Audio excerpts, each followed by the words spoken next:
الحمد لله والصلاة والسلام على أشرف الأنبياء والمرسلين أما بعد ولا ليال مال مالمها كمذا نبي عليه الصلاة والسلام وحا أيمد صدح ذان وحي أيمادين إن أي دين الرميان وقاتان فأسلموا وإسلامين markay islaameen ayaa nabigu calayhi salaatu wasalaam isagoo la hadlaya saxaabadiisii wuxuu ku yiri man yakfiihim wa saddexdan nin yaa kafaala qaadanaya yaa martinaya bacdama ay gaaladii ka yimaadeen oo inoo yimaadeen waxay u baahan yihiin in la kafaala qaato hooy la martigeliyo Abu Talha bin Ubaydillah oo khayr jecela ayaa wuxuu yiri yaa rasuulallah أنا كفالة قاضنية كبعدي مركي وكفالة قاتي أبو طلحة أيام مال مها كمذا نبي عليه الصلاة والسلام بعث الدري صحابتي سقيب كمذا أيو دقال الدري سي أيسو جهادان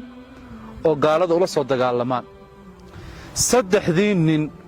نين كمذا راعي دقال كاس وكتشري دادكي bicada ahaa ila diray dagaalkii baa dhacay ilaahay wuxuu qadaray ninkii la diray in uu ku dhinto oo ku shahiido fastushhida kabacdi maalin maalmaha kamida ayaa hadana nabigu calayhi salaatu wasalaam koox kale ayuu dagaal u diray markaasaa kii labaad baa raacay subxaanallah markaasuu isna ku shahiiday oo uu ku dhintay haddana waxa dhacday labadan nin markay ku shahiideen labada bictay la kala diray ayaa kii saddexaad ee soo islaamay isaguna ee raggii hore ku jiray ayaa isagu wuxuu u dhintay si caadiya fatru noloshiisi caadiga ahayd yaani mowdkii caadiga u yimid mowtu qaflihi markaasuu firaashkiisii ku dhintay subxaanallah qisadu waxay tahay Abu Talha ayaa maalin maalmaha kamida saddexdii nin markay saa ku dhinteen ayuu riyooday markaasaa wuxuu ku riyooday saddexdii nin oo jannada albaabadooda taagan hal albaabo kamida taagan markaasaa saddexda nin way isku daba faylayaan way isku daba jiraan albaabkii jannada taagan yihiin kii ugu hor dhintay ayaa ugu dambeeya kii ugu dambeeyayna wuu ugu horeeyaa kii dagaalka labaad ku dhintay isna dhexda ku jira markaasuu Abu Talha yaabay ninkii ugu hor shahaadada qaatay ee jihaadka ku dhintay ayaa ugu dambeeya albaabka jannada kii sida caadiga ahaa u dhintayna isagiina waxa la yiraahdo wuu ugu horeeyaa albaabkii miftaaxi jannada ugu horeeyaa fadakhalani Abu Talha sasuleeya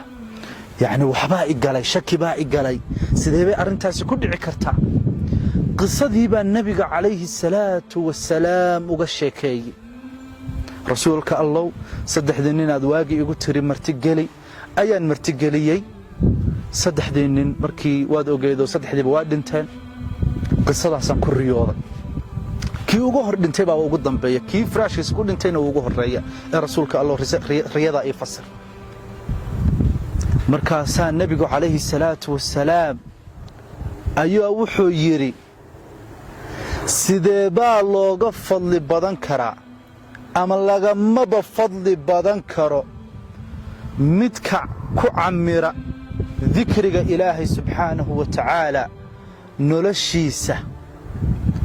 لتسبيحه وتحميده وتهليله وتكبيره قفك عد كفضل بنان كرتا وميلك غهرين كرتا هبا يراته إني سنشري كريني يعني النبي قصدا وحو غجيدا نينكي ugu dambeeyay ee firaashkiisa caadiga ugu dhintay wuxuu ahaa mid istighfaartiisu badan tahay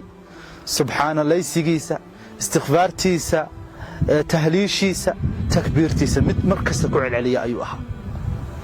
lidaalika ayaa wuxuu uga fadli batay labadii nin ee ka horreeyey ee jihaadka ku dhintay. yacni rasuulku wuxuu leeyahay xataa wa filjihaadika ku dhinta waxaa ka fadli badan ka istikfaarta ku dadaala, ka tasbiixda ku dadaala, ka tahliisha ku dadaala. bal wuxuu leeyahay wax ka fadli badani ma jiro. idan subxaana allah, in badanoo ka mida markay yidhaahdaan zamankii saxaabada maanu soo gaarin oo waanu jihaadi lahayn, maanta ayaa jaanis haysataa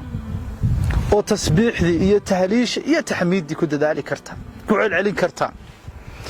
qodob labaad buu nebigu calayhi salaatu wasalaam uu sheegay oo maanta aad adugu fursad u haysatid, qofka dhintayse laakiin uusan fursad u haysan. wuxuu yidhi miyuusan ka dambayn fatro nolosha, miyuusan dib isagu ka noolaan? kuwii hore markay dhinteen isagu wuu noolaa, intaa salaad buu tukanayay, miyuusan soomin, miyuusan cibaadaysan? lidaalika fadliga xayaatada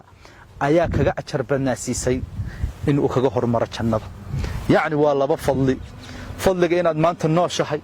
oo ilaahay ruuxdaadii maalin kasta kuu soo celinayo, subxaana allah, waa jaanis aysan maanta haysan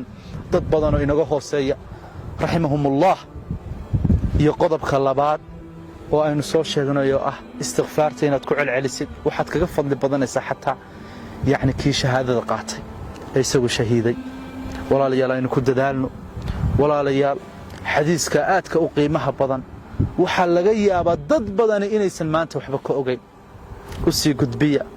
u sii sheergareeya. waxaa jira dad badan oo isla talo maxaad camal qabataan, talo maxaad samaysaan,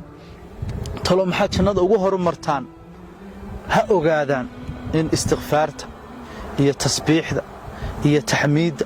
iyo takbiirta oo lagu celceliyaa ay kuugu horseedi karto